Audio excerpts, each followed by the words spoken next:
Hi guys, it's Halima. Today I'm going to teach you something so important. You need to do this every single day if you want to get better.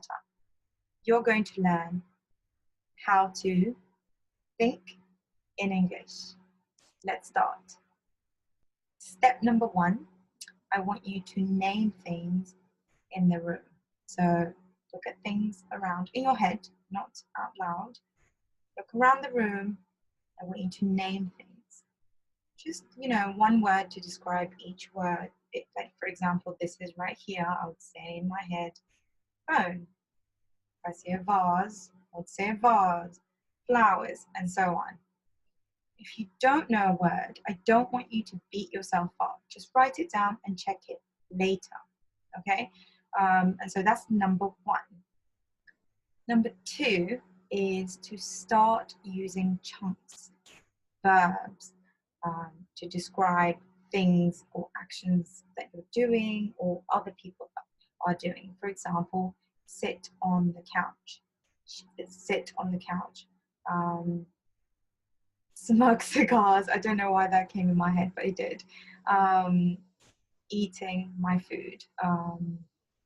Lift the phone. Okay. Make a call. Wash my face. So all this is going to happen inside your mind. You're not going to say it. Remember that thinking in English is actually a habit that you need to master. So the more you do it, the more it will be easy for you. So the easier it will get. So do this every single day. So that's step number two. Describe things in chunks. Step number three is describe what you're doing from one moment to the next. So, for example, I'm speaking to the computer right now. I'm going to the grocery shop. I'm driving. I'm late for work, and so on. The fourth step is to tell yourself stories. This story could be a story you heard someone else tell you, or things that have happened in the past week, or an incident that occurred during the day. You can also think about what you're doing in the next few days. So you can use the past, what's happening now, or the future. And I have one more bonus for you, which is listen to, say, the news or listen to a story.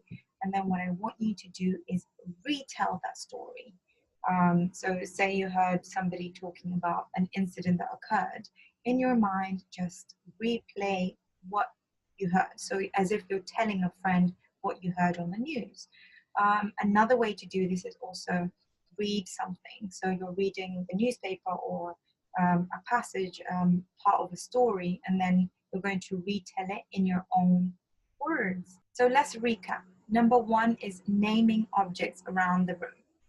Number two is to describe things around the room. If you want to challenge yourself on that point, is start describing things, the color, how they look, and so on.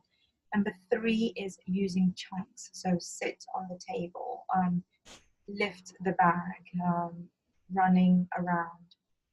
The fourth step is to use full sentences to describe a story, things that have happened to you or other people. And the bonus round is to read or listen to something and retell it in your head.